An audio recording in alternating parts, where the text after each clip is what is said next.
You're listening to the Good Question Podcast with Richard Jacobs. Our goal is to make each of our guests exclaim, that's a good question. I don't know the answer.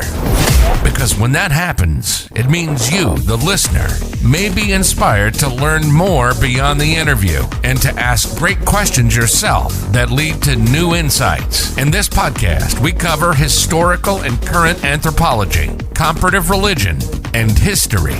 Welcome, and let's get started.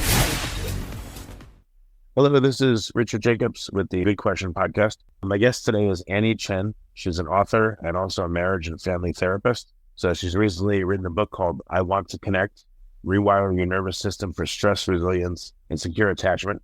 And again, her normal practice is a licensed marriage and family therapist. So we're going to talk about those two things. So welcome, Annie. Thanks for coming. Thank you so much for having me. Yeah, tell me a bit about your background. What led you to become a family therapist and then to, we'll get into the book and all that stuff after that. Yeah.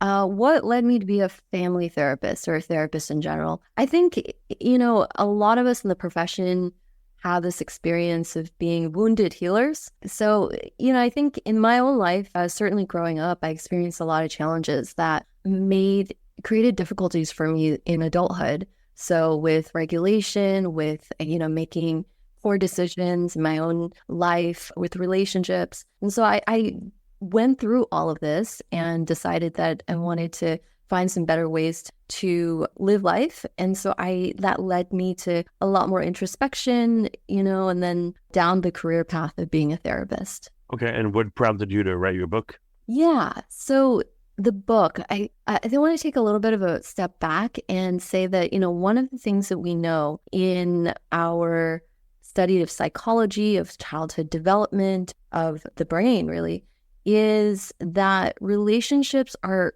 really important for our quality of experience in this life. And, the jury's in on that one, that it's one of the core pillars of our well-being, really. So I know you've talked to a lot of people. And so would you agree with that, Richard? Well, give it a little bit more context if you can, and then it'll be a bit easier if you just give it a bit more detail. Yeah, certainly. To cite, some of the studies we have on this, like there's Harvard's long-term, I think like 80 plus year longitudinal study on happiness that shows that, if you have positive, supportive relationships, that's the best indicator of whether you're going to be happy and healthy later in life. And there's also the numerous studies about the detrimental effects of isolation and loneliness, including the ones that kind of came out of the COVID lockdown era. And, we know from attachment science that relationships are, just largely what organize our early development. And that's super important in childhood, but also continues to be important, as I mentioned, throughout life. I know you all had a guest a few shows back who talked about schizophrenia. And, I think what he said was the main contributors are sleep and connection, right? Whether people feel connected. And so that's what I mean when I say relationships are like a core pillar of wellness in our life. Yeah, definitely. If you have no one to share your victories or troubles with, then it's terrible. I've heard that the average person, from what I understand, maybe 20 years ago had an average of maybe 3 to 5 people that they considered close enough to tell, really important, deep things to. Mm-hmm. And from what I've heard now, 0. Mm-hmm. So what I've heard, loneliness is like just exploded. I know anxiety has exploded, depression. And, especially since, the whole COVID thing, everyone's a mess mentally. I don't know what you've observed, but. Oh, yeah. Yeah, it affected me for sure. So, okay. So what about your patients? Are you noticing like a change in people over the years? Or, what do you see? People were definitely affected by that lockdown era. And yes, so exacerbated mental health conditions, more problems, in people's relationships if they weren't already strong in certain ways to begin with. Because I work with a lot of couples, and so that's who I see a lot. And, the COVID era was kind of like a make it or break it type of era for a lot of couples. Well, again, what do you see as changed in people? Do you think they're more anxious, or, they just have different issues, or, what's different in couples that you talk to now versus, let's say, 2019 or something?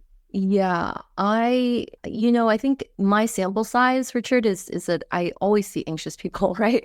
In my practice. So I don't know if I can step back and really, I don't have a societal view or like a public health view on that. But the studies that you're referring to, I've seen, and certainly, yeah, loneliness, isolation, these are huge factors as that make up our well-being, our mental well-being, our physical well-being, actually health, and certainly our happiness, our quality of life. And so I just wanted to kind of establish that as a baseline. Do we all see the same thing here, right? Just from the different perspectives that we're coming from. So what is your book about? What are you hoping to achieve with this publication? So, because if we say relationships are this really important cornerstone for wellness, when people come to me, it's because there's usually a breakdown in the connection in their marriages and their relationships, and they're looking to get that fixed, or they're having certain problems, experiencing stress in their life that they're hoping to get better. And so as a professional, I spend a lot of time working with people and also studying, how does this work? How does this work in the brain? How do we help people overcome a trauma so that they can live more satisfying lives? How can we help people with improving their relationship skills so that they can have better relationships, with their partners, with their families, with their kids, with their friends? And so, yeah, that being my work, this book I've been writing books. My first book was on attachment theory, which is pretty much just like a way for people to measure, how their relationships are and how they're doing in relationships. And so this book, I Want to Connect, is sort of a follow-up on that. And it provides, a deeper dive into how to improve relationships using an understanding of our nervous system, and also has a number of like really actionable, practical skills and exercises for people to practice so that they can, continue to improve their relationships, their stress resilience, and their lives. All right. So what are some of the issues that people come to you with?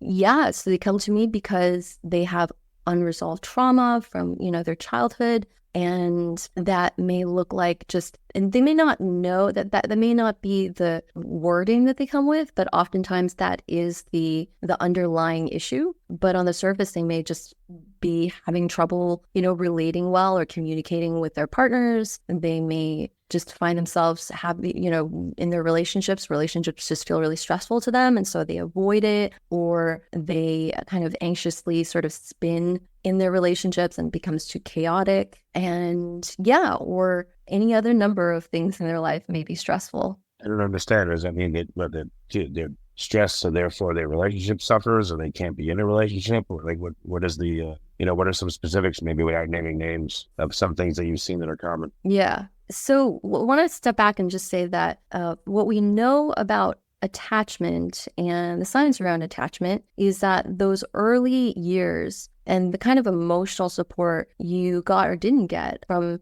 generally parents or caretakers has a really profound effect on how you may experience stress later in life, and how you experience relationships later in life. So when you didn't get that really strong attachment foundation, what it leads to is a lot of kind of insecure relating, but also just, trouble with stress. And also you experience relationships as more stressful than others who got that really strong attachment foundation. And that may lead to you're, finding that arguments are really common in your relationship, or you find that it's hard for you to trust people, or that, there's certain issues in your relationship that you really, should be dealing with, but you find it hard to come to the table or bring them up. And so with that set of things, relationships become a source of stress rather than what we want to see is a stress of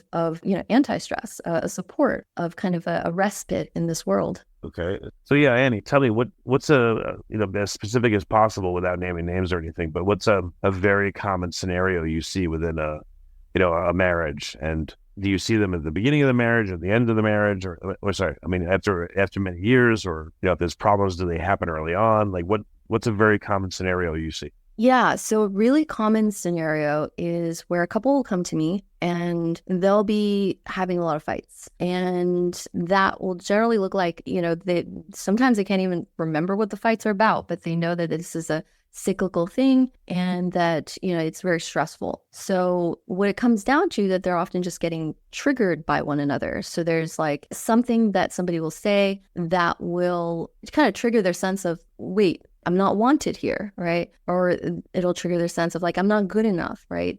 And they'll just sort of keep doing this to each other without really even knowing it or without knowing how to do something about it. Because at the point of getting triggered, they're both in, what we might call their lizard brains. These sort of fight or flight, very stress responses have taken over and they're not really able to process or connect with one another or feel safe with one another again, right? And so this is how it goes. And if this happens often enough without like really effective repair, then it really starts to degrade the relationship and erode trust and security in the relationship because this just keeps happening. And it's like a bad experience. And I start to, if I'm in this relationship, I start to associate with this bad, unsafe experience that I'm having, right? Okay. Yeah, so we start there. And then if we're talking about doing therapy, then one of the things we can do is start to really kind of like use an understanding of the nervous system and what's happening and why it's happening to educate the partners. And then I help them find new ways of communicating and of, experimenting so that they can find safety with one another again, so that they can know, okay, when this happens, how do we take control of it rather than just let it play out and feel terrible, right?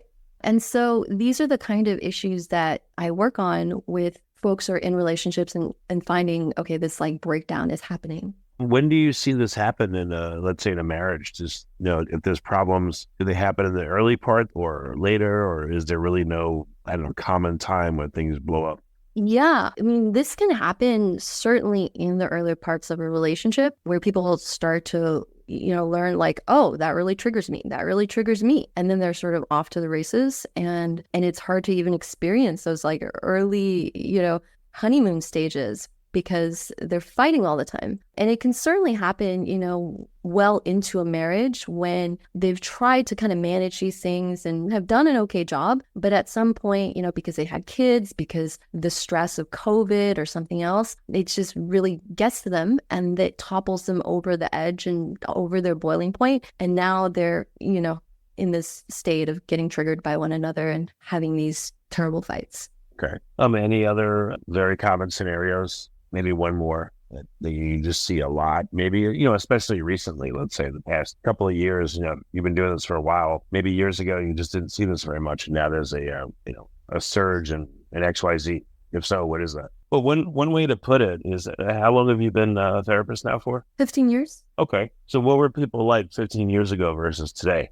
That might be an easier way to think about it. Like, have they changed at all? Has their situations changed? Has their reaction to your therapy changed? Or it's been pretty consistent for the 15 years? Yeah, honestly, Richard, these issues have been universal for, at least as long as I've been practicing. I think that the issue of, okay, when two partners in a couple get triggered by one another, and the thing that, let's say, for example, when you criticize me, I can't feel safe because of my conditioning, my childhood conditioning. And so I pull away, right? I withdraw, I retreat. And then for the other person, they might have the trigger where, when somebody pulls away and retreats from me, they feel very unsafe and triggered and go into various stress states. So this kind of like complementary getting triggered by one another is really the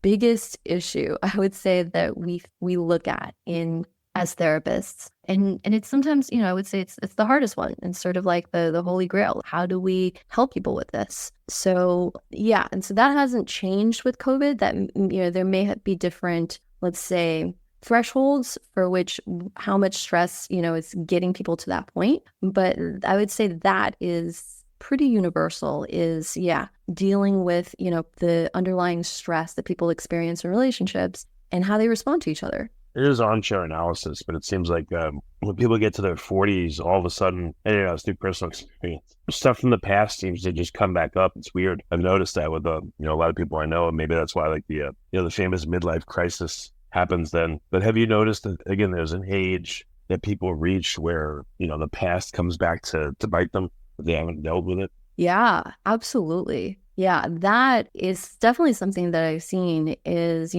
people, I think there's just a sort of like cumulative effect with stress where at some point, you can't really hold it at bay anymore, even if you've kind of had like a traumatic thing happen in your childhood, but you overcame it, by kind of like working harder or avoiding certain things, right? But that stress is still there. Like it's not resolved. And so as you experience other things in life and just kind of develop and grow, and the brain continues to, have its upgrades in midlife, then those things become harder to kind of like suppress. And so I think that does happen is people start, having a different kind of emotional experience with each other. And so, a lot of those issues will start to peek through.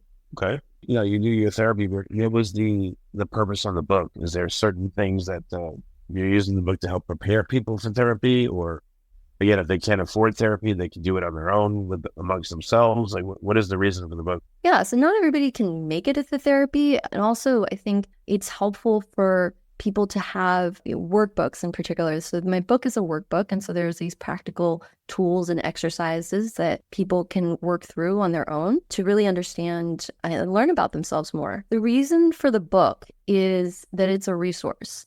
So given that, we know that relationships are so important, and yet there's really not enough resources for us to kind of like take control of, how relationships go. And so, yes, therapy is a tool, but since not everybody can make it to therapy, then there are, books, there are other resources that people can take advantage of that can help them along their way. Because when it comes to strengthening your attachment foundation, because you want to, relationships to be less stressful, you want to have a better relationship with your adult kids, you want to go from an insecure attachment style to a secure one, then it's really a developmental journey. And so it's not one thing that's just going to kind of flip the switch and make those changes that you want to see. It's going to be, really kind of getting in there, figuring it out, practicing things that are new strategies and tools, figuring out how your body works and how your nervous system works so that you understand your stress better,